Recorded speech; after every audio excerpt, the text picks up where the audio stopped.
Woe to those who call evil good and good evil, who turn darkness to light and light to darkness, who substitute bitter for sweet and sweet for bitter. Woe to those who are wise in their own eyes. Isaiah 5:20-21, something I've repeated often, but it's worth mentioning because the story behind me, you see, is just exactly that. It's another example of it. By normalizing things that are not supposed to be normalized and putting it into law so that you can discriminate against anyone who stands up on truth, biological, natural truth. They have turned night into day, making light seem near in the face of darkness. That's Job 17:12. I'm talking about Title IX, which was introduced to give women equality and equal opportunity for sports and scholarships as men. And now Biden wants to introduce the term gender identity to be included in that. So now you can have biological males taking academic and athletic scholarships from women, from females.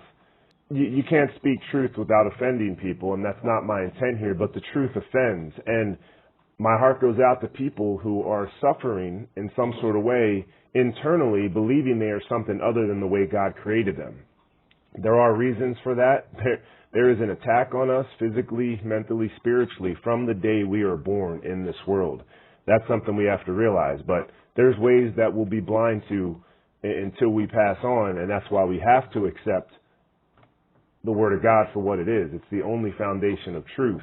Now, I know this for myself, many aspects that go against what God wants for us, I've fought against in my entire life. And, you know, when poker became a huge national sensation and was airing on ESPN, I loved playing poker, but I also realized it probably wasn't the best thing I should be doing. And I had times where I just lost a lot of money, and I was like, I remember seeing it pushed the way gambling sites are now, just regular everyday gambling and fantasy sports on the television. Even though I played poker, gambled a lot, I knew that should not be normalized in that way. That should not be glamorized. That should not be romanticized to entice so many young minds to want to play poker, because it's not productive. It's not productive for society. It's definitely not good. I remember going to Singapore, and they had a giant casino there.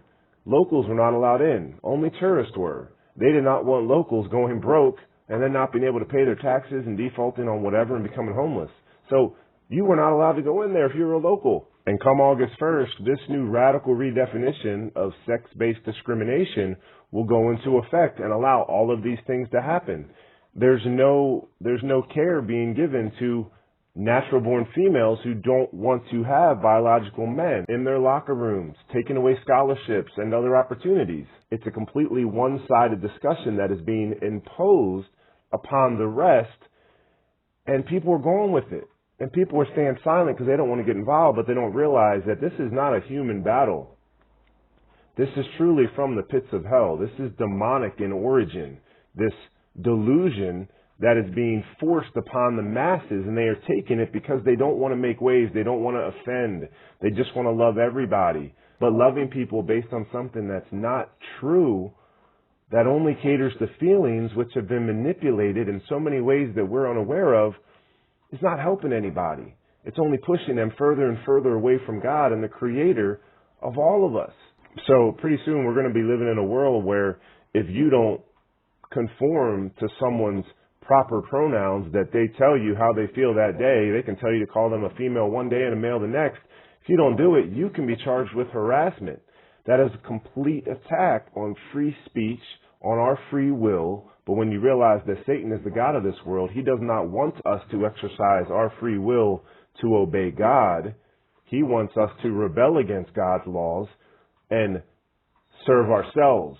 When we force other people to walk on eggshells around us and adhere to our feelings, that is the ultimate form of narcissism. And that is where all of this comes from. And it's an antichrist spirit. So there's stories like this coming out every day.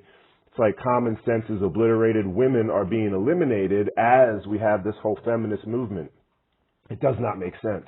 It does not make sense. And the only way people are going to wake up is if they humble themselves and seek the Lord. He will open your eyes if you start knocking. But people are knocking on all the wrong doors and pointing fingers at all the wrong people. not realizing this is a spiritual battle. This is an attack on humankind created in God's image. We have to get back to the basics. And till then, stay strong, stand on truth, and seek Jesus today. God bless you. We'll see you tomorrow.